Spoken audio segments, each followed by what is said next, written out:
Hi, good day everyone. Um, Today I will discuss on fatty acids.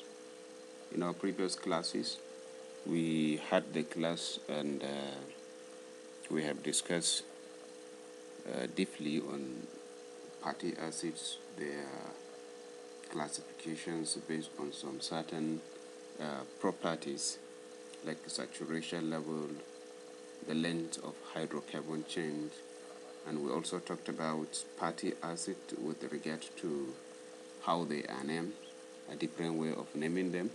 We talked about the numbering of the carbon atoms in fatty acid, and that also give a peculiar way of naming some of these fatty acids, like the omega-6, the omega-3, and the rest. In the case of polyunsaturated fatty acid, we discussed that during the class. And we also classified fatty acid on the basis of essentiality. And we talked about the functions of some of these fatty acids. So because we were unable to record the class, I forgot to press the recording button, so I decided to have this special recording, so for you to revise, and for those of us that miss the class or that have the habit of missing the class. Remember, I told you that I will be taking attendance for the class, so hopefully in our next class we'll definitely take attendance, and I will be using the attendance in making all the quiz, in fact including the test. In fact, that's the reason why the quiz I gave, the first one, I haven't attended any making it.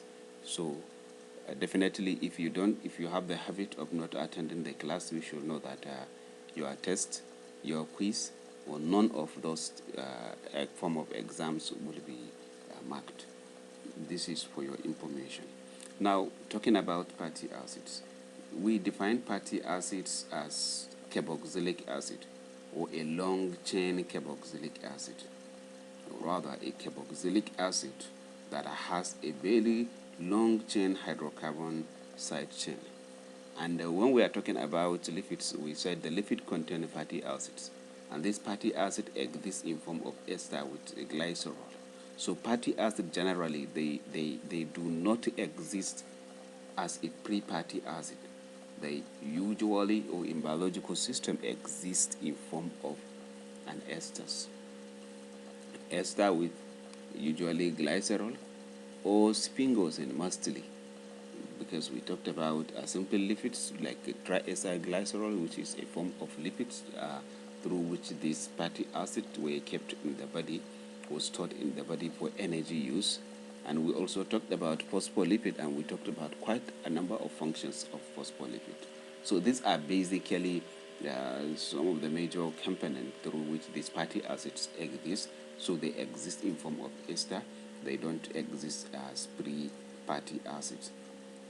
And this fatty acid, like we said, they are made up of hydrocarbon side chain. Usually the hydrocarbon side chain exists in form of either an even number or an odd number. So you can have an even number fatty acid, you can have an odd number fatty acid, but most common ones are the even number fatty acid, or the naturally occurring ones are the even number fatty acids, and they usually range from carbon 14 carbon to around 20 carbon. These are the most common one. And of course, in the case of plant, you can even have something much higher than this. And why naturally we have most of them occurring in form of even number, simply because of the process, the biosynthetic process in biological system, which involve the stepwise addition of 2 carbon in form of acetyl-CoA. So assuming 2 carbon is added to another 2 carbon, it forms 4 carbon. 2 carbon added 6 carbon, another 2 carbon 8 carbon, like this. So what will be produced at the end is likely to be an even number.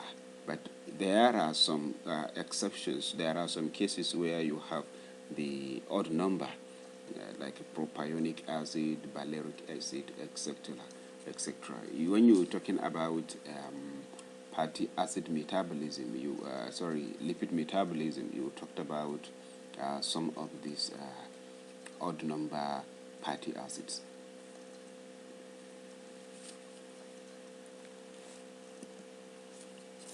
Sorry.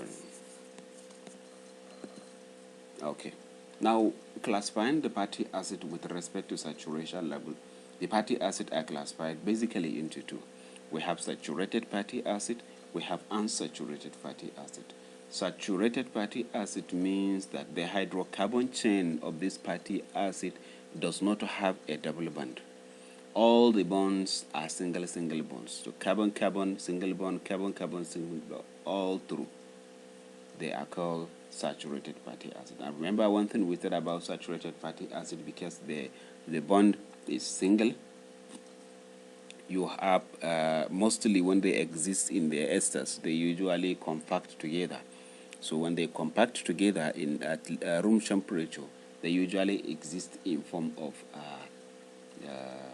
solid form, while when you have a fatty acid that is unsaturated, meaning it contains a double bond. So the carbon-carbon, at least in some of the carbon-carbon bond along the hydrocarbon chain, some of them are double bond. So because of that double bond, it creates that kink bending, and that bending prevent the packing of these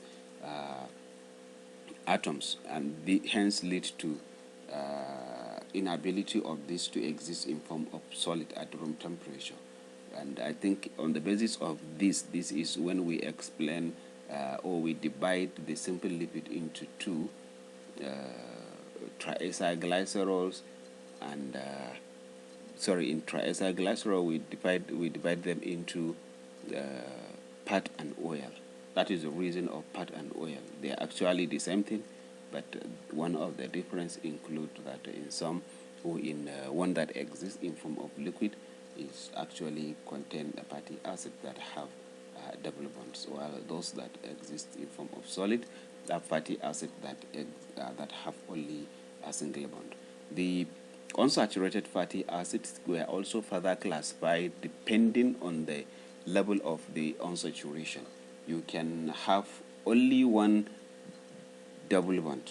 In a situation you have only one double bond, the fatty acid is called monounsaturated fatty acid, whereas a situation you have more than one, it is called fully unsaturated fatty acid. The fatty acid were also classified on the basis of the length of the hydrocarbon chain. You have some of these fatty acid having a very short carbon chain, while some have a very long carbon chain. Just as I mentioned that in plant you have a much longer hydrocarbon chain than found in animal cells. So they are classified into three. We have the short chain fatty acid, and short chain fatty acid you have the carbon chain of 6 below, while in the medium chain you have the fatty acid with a carbon chain of 8 to 14, while in a very long chain fatty acid you have a range of 16 to 24 carbon. Remember we said in animal you see the most common ones is 20, but does not mean there are no those that are more than 20. Now how do we name fatty acids? Just like we talked about the homologous series and how these homologous series in each class were named, and we gave an example of alkane.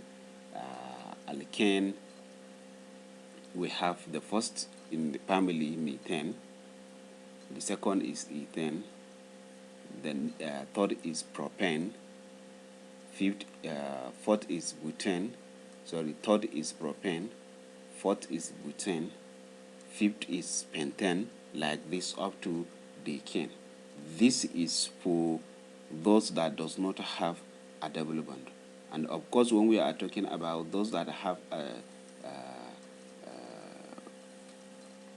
a double bond, in the case of methane we don't have a carbon-carbon bond because it's only one carbon. So it's only ethane that have a carbon-carbon bond. So still in the homologous series, the acid form of is alkanoic, because we are talking about fatty acid here. So the alkanoic are the ones that have this carboxyl functional group. So in their own, they start with ethanoic acid, propanoic acid, butanoic acid, pentanoic acid, like this. So when you have a double bond, for example, it is no longer butanoic, it is butenoic. So what is replaced here is that enoic is now replaced with enoic. This is a way of naming fatty acids. If it has a double bond, you add this enoic, irrespective of the number of double bond. If it has no double bond, you name it as enoic. So also fatty acids are named based on the plant they were first discovered. So some of these fatty acids were discovered in quite a number of plants. Like here I have an example of a 12-carbon fatty acid, lauric acid from laurel plant. I have a 14 tetradecanoic from nutmeg called myristic acid. I have a 16-carbon hexadecanoic acid from palm tree, 18-carbon octadecanoic stearic acid from hard fat. I have the 20-carbon eicosanoic acid called arachidic acid from Arachis, I think Arachis hypogaea, a popular legume. So this is also another pattern of naming, as we explained with regard to amino acids also, where we said some of these amino acids were named are basically based on the plants or the materials they were first discovered. So this naming applied, and I talked about a different pattern of naming with regard to the carbon skeleton, a symbolic way of representation, where I said when you have this 12 by 0, it means it's 12 carbon fatty acids and it has no double bond. But in a situation where you have 16-1, it says that one, it says there is a double bond. Then you have a location of the double bond indicated. This is another way. So numbering of carbon atoms. I said while numbering the carbon atom, we also look at the popular way of numbering a carbon in organic chemistry, where you start with the functional carbon. So in this case, the functional carbon is the carboxyl carbon. So the carboxyl carbon is carbon 1, followed by the next methyl carbon, methyl, up to the methyl carbon, which is the last carbon. And you can also, instead of using this normal numbering, you can use alpha, beta, the Greek alphabet.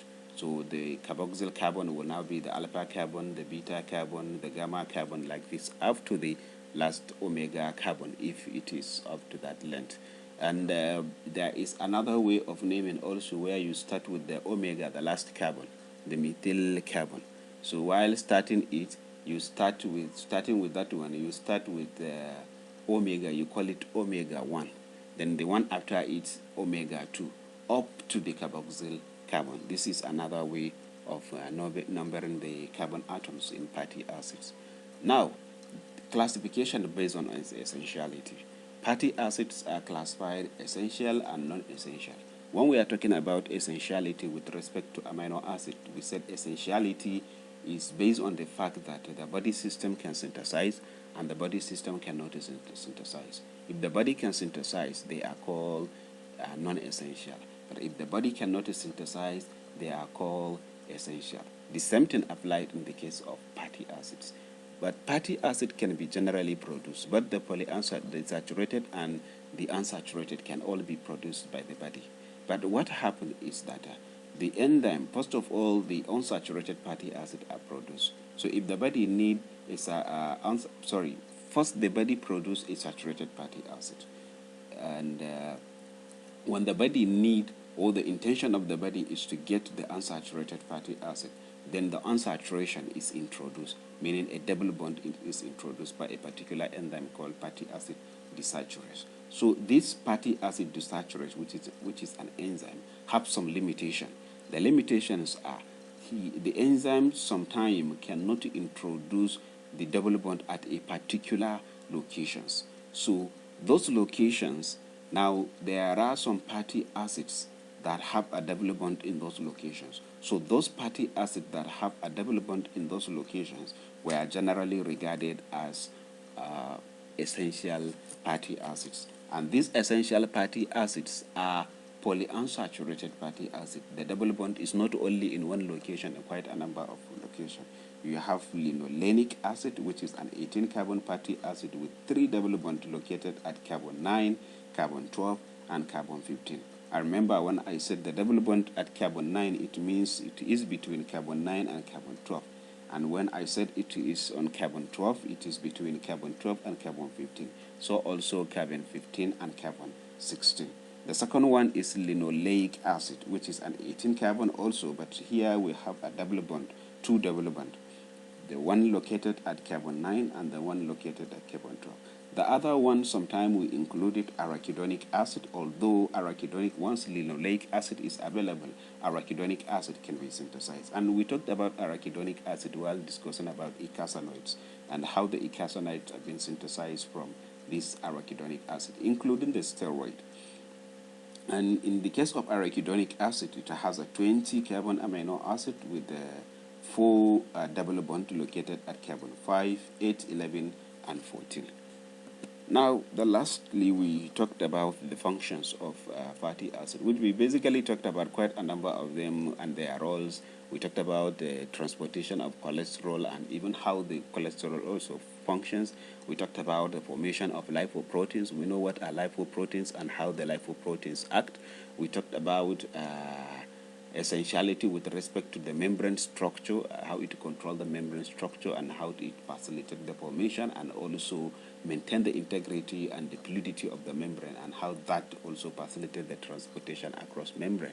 Now, we also talked about how this fatty acid has been used to produce quite a number of compounds. I just talked about arachidonic acid and how arachidonic acid is used in the production of eicosanoids. We talked about prostaglandin, leukotrienes, thromboxanes, and their own biological functions, basically in inflammation and quite a number of inflammatory related conditions. The last, we talked about its role in preventing fatty liver. It prevents the deposition of these fatty acids around the abdomen, which lead to, or around the liver, which causes a lot of liver disease and liver impairment. So if you have any question, please do not hesitate to ask me through the WhatsApp group, or before then try and drop your questions immediately below the comments where this video is posted. So if you have any thing further, any more clarification, then you can get back to me through the WhatsApp group. Thank you very much.